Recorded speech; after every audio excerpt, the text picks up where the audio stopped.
बदलावे दीजिए, भाजी भोग पटा सब दिया, हरिजन राज एक को दिया। जैसे कोई पतिव्रता स्त्री है, एक बार वो अपना हाथ अपने पति के हाथ में देती है, उसके बाद हमेशा के लिए उसको हो जाती है। फिर वो अपना हाथ किसी दूसरे को देगी।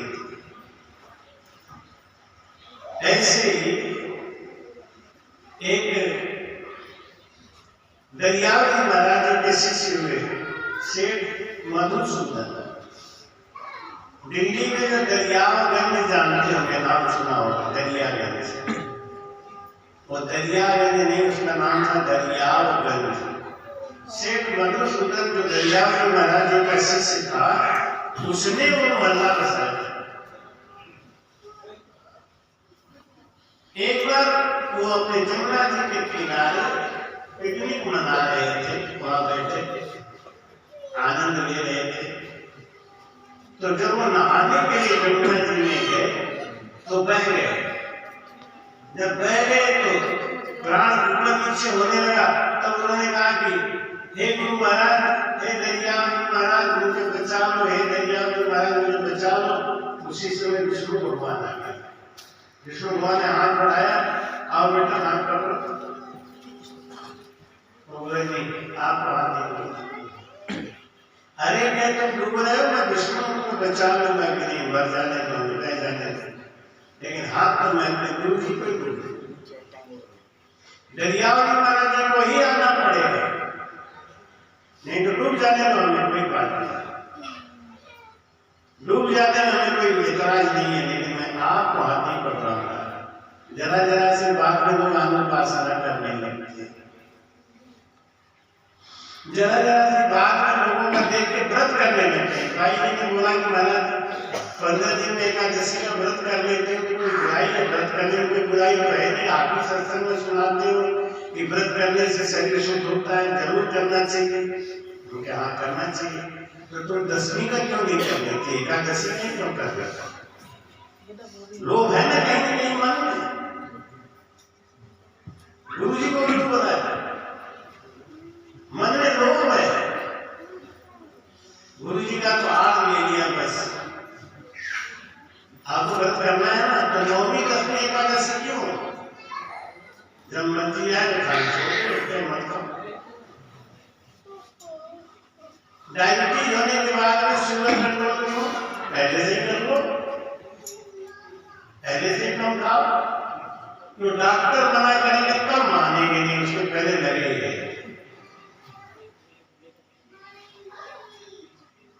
इसलिए महाराज समझाते हैं कि दसता अगर वेद लीजिए, ऐसी पक्की पतिव्रता का जो भक्ति है, जब मधुसूदन बहने ही लग गया तब विष्णु भगवान ने दरियावी महाराज का रूप बनाया और फट हाथ दिया, पकड़ लिया।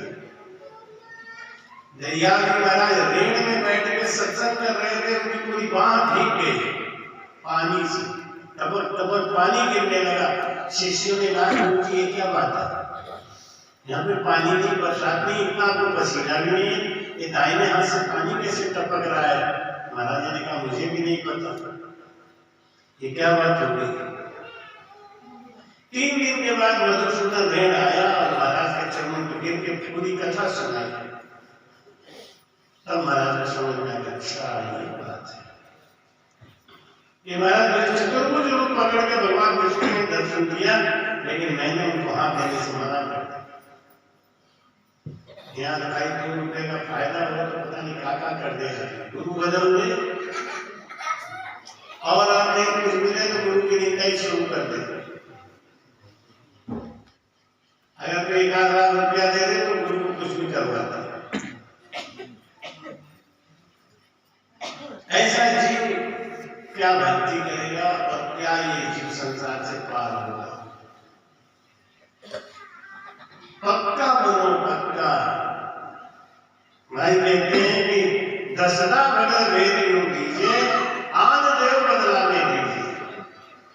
जिस दिन गुरु बना लिया जिस दिन देह ले लिया बस उसी दिन से अब हमारे संसार में केवल वही हमारे गुरु महाराज के अलावा कोई नहीं है। कोई कहते हैं ये महाराज तो देवी देवता छोड़ देता, इतनी बुद्धि नहीं है तो क्या समझना, छोड़ना नहीं है, उसे ऊपर निकलना है। छोड़ने का मतलब है त्याग करना है, त्याग करने की बात थोड़ी करनी है, उनसे ऊपर निकलना है। जब आप हवाई जहाज से सफर करते हैं, हवाई जहाज आकाश में उड़ जाता है तो वो उसको पीछे छोड़ देता है, नगर सब पीछे छूटते चले जाते हैं, जो मंजिल पे जा रहे हैं। इसलिए देर नहीं करो, जल्दी करो, कहीं देर हो जाएगी, आयु बीत जाएगी। इसलिए बस एक अंग की भक्ति करो और दूसरी की भक्ति करो, और वो भक्ति है राम नाम। और जब राम नाम का सहारा ले लिया तो अब चिंता बिल्कुल मत करो। भाई समझाते हैं कि पूरब जीत पृषभ को आया, पांचों योद्धा संग ले आया, समझा सेन संग को दीजे, सनम करार आन संत दीजे। जैसे मदारी सांप से राढ़ करता है ना, ऐसे सांसों से राढ़ करो, राढ़ झगड़ा, सांसों से झगड़ा करो, सांसों को रखो।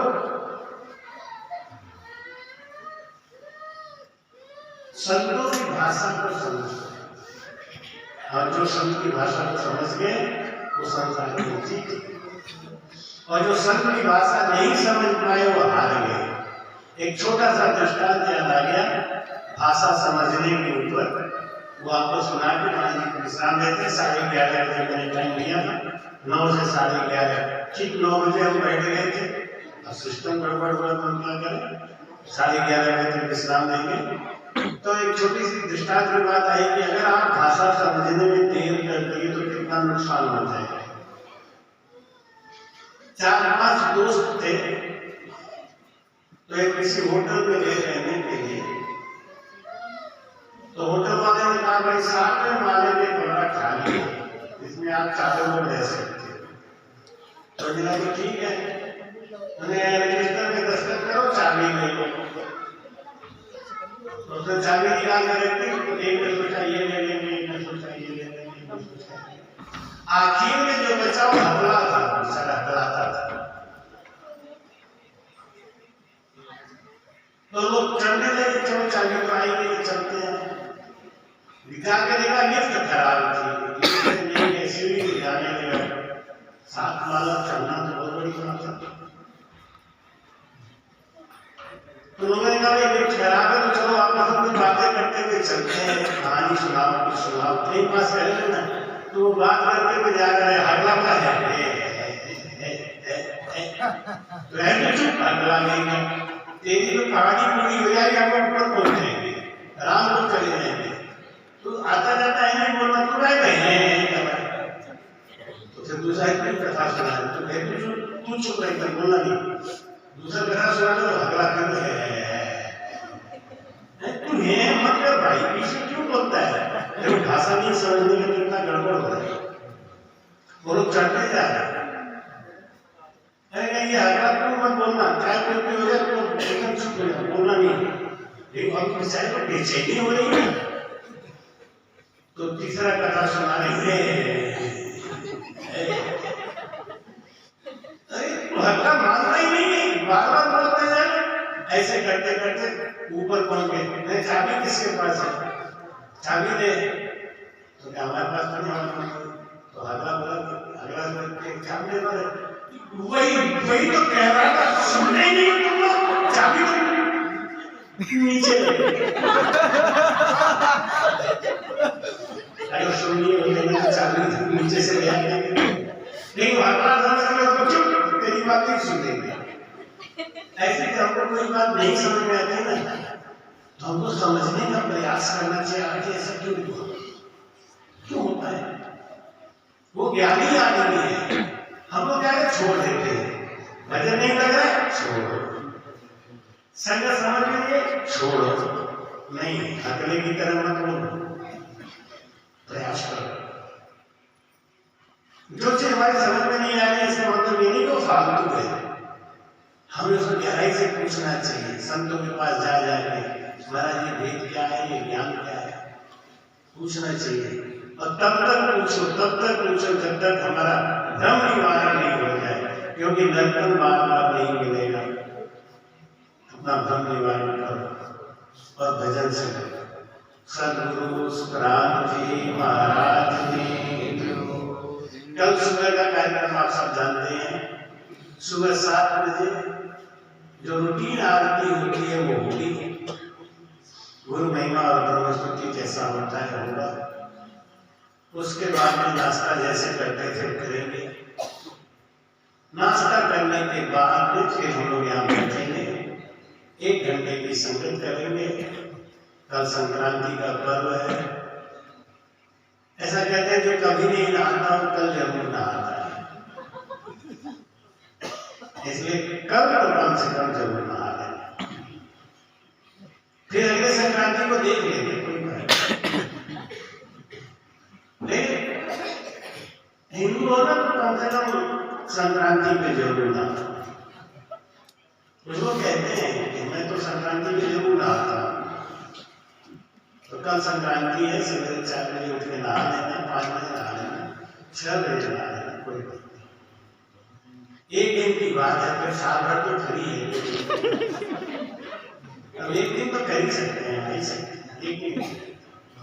तो कल सुबह स्नान करके और सुबह की दैनिक स्तुति आरती पाठ करके नाश्ता पानी करके यहाँ बैठेंगे और संक्रांति पर्व मना के, और जो भी खिचड़ी का प्रसाद है आपको मालूम है कि आधे श्याम जी के परिवार की तरफ से, उनके परिवार की तरफ से संक्रांति का एक कार्यक्रम रखा गया है।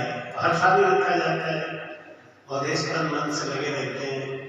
और एक चीज भूल गए, तन मन से लगे रहते हैं, धन तो बोला ही नहीं, धन तो जाते हैं सब, बिना धन के कुछ होता नहीं है। तो तन मन धन सब लगाए बैठे बेचारे, उनकी तरफ से उनको साधुवाद है, खूब आशीर्वाद है। ऐसे ही कार्यक्रम को चलाते रहें, कार्यक्रम की शोभा बढ़ाते रहें। इस बार देखो बच्चों ने बहुत अच्छा सजावट की है, हमारे बच्चे सब मिलजुल के बढ़िया काम किए। इन सब को हमारा खूब आशीर्वाद है, साधुवाद है। अब ये सब होना कर देते हैं, नहीं तो ऐसे भी सत्संग हो जाता है। लेकिन अब विनोद जी हमारे कलकत्ता से आए हुए हैं, यूट्यूब पे यहाँ से सीधे रिकॉर्डिंग करके भेजते हैं। पिछले 2-3 साल से लगातार सेवा कर नॉन स्टॉप, एक भी दिन का गैप नहीं किया इन्होंने। और पूरे 2019 का जो लॉकडाउन लगा था, इसके लिए हम जहाँ जाते हैं, इस बार हम जब गए थे चित्तौड़ में, तो हमको देखने के लिए लोग आ गए थे। खाली इस बात का कि अभी तक तुम्हारा तो टीवी पे देखा था, आज सामने देखने का मौका मिल रहा है। और आने के बाद ऐसे इतना खुश होते थे। एक तो बोली मैंने जिंदगी में नहीं सोचा था कि आपका दर्शन मिलेगा, मैं तो यूट्यूब पे ही देख के संतुष्ट हो जाती थी। और ऐसे विनय कर रहे थे लोग, बोल रहे थे ये प्रयास खबर, इतना तेज हाईलाइट करते हैं बात को, और एक छोटी छोटी बात को यूट्यूब पे डाल के लोगों को जलाते हैं। लोग कहते हैं महाराज लगता ही नहीं हम आपसे दूर है, आपके पास ही है। इसके लिए भी इनका खूब साधुवाद आशीर्वाद।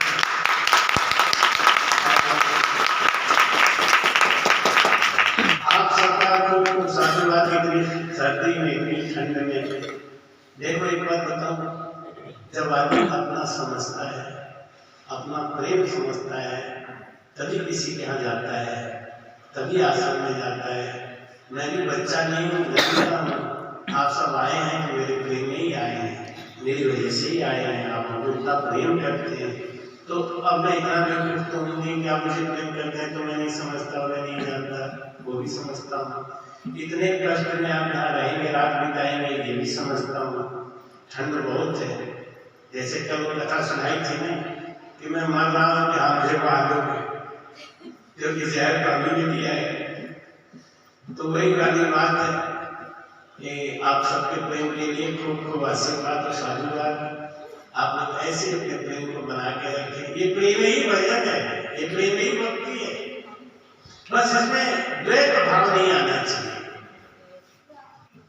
गंगा जल की तरह निर्मल और शुद्ध होना चाहिए, वही फल लाता है।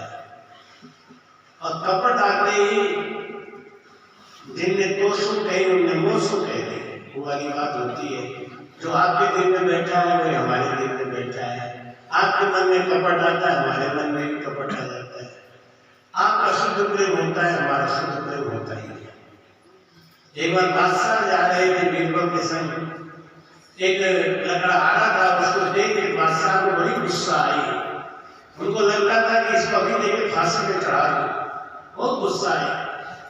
उन्होंने बीरबल से कहा कि बीरबल, इस आदमी ने मेरा कुछ नहीं बिगाड़ा है, लेकिन इसको देख के मुझे गुस्सा आ रही है, मुझे चाहता ऐसा लग रहा है इसको फांसी चढ़ा दो। बीरबल ने कहा होगा कोई बात महाराज साहब। 6 महीना बाद उधर से गुजर रहे थे, उसी लकड़ा आने को देख के बादशाह के मन में बहुत प्रेम आया। बीरबल ये क्या बात है, 6 महीना पहले मैं जब जा रहा था इसको देख के मुझे बहुत गुस्सा आ रही थी, आज इसको प्यार क्यों आ रहा है।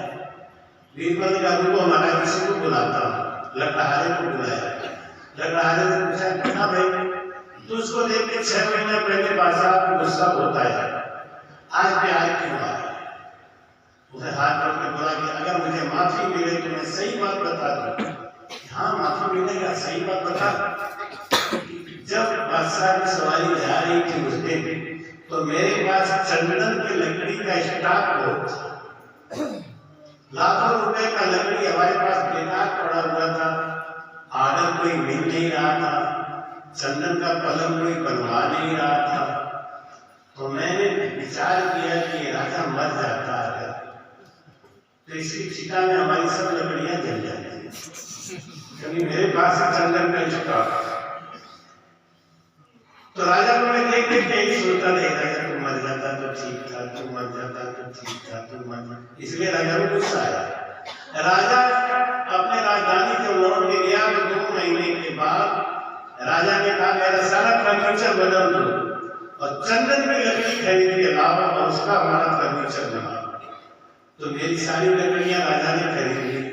आज जब राजा जा रहा था तो मैं अपने को बहुत खुश रहा था, अरे राम इतना सुंदर राजा, इतना बढ़िया राजा, इसको मैं खुश रहा था। इसलिए राजा को मुझे प्यार आ गया। कहते जिनने तुम सुख कही उन्हें मुझ सुख कहते। आपका स्वच्छ और निर्मल प्रेम आपको ही पार करेगा और आपका कपटपूर्ण व्यवहार आपको अपने आप ही डूबो देगा। इसलिए सावधानी से भजन में आगे बढ़ो, गुरु भक्ति में पक्के रहो। अभी आपको प्रसाद मिलेगा तो मूंगफली का और तिल पट्टी का, हमारे टिंकू की तरफ से आज का प्रसाद है। लेकिन ये मिलेगा भजन के बाद। 2 मिनट आपको भजन करना है, उसके बाद आप अपनी जगह बैठे रहेंगे, कोई हिलेगा नहीं। और इधर के लिए माताओं बहनों के लिए कोई एक आदमी उठेगा और वो सबको बांट देगा। आप लोग भी आप में से कोई एक आदमी उठना और सबको बैठे बैठे ही बांट देगा। एक एक पैकेट मूंगफली का और एक एक पैकेट तिल पट्टी का। लोहड़ी भी है ना, क्या कहते हैं, लोहड़ी कहते हैं, लोहड़ी लोहड़ी लोहड़ी हम जाते लोहड़ी कहते हैं, लोहड़ी लोहड़ी तो नहीं कहते, हमारी तरफ कहते हैं कि लोहड़ी जैसा मुंह लेके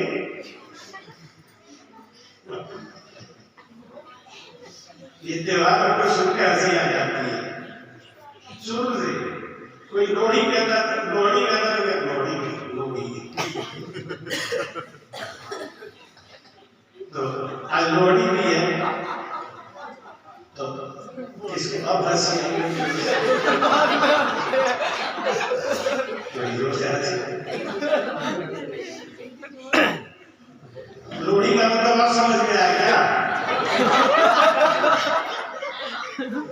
अच्छा यही है, घर जाके हंसते तो बड़ी फजीते हो।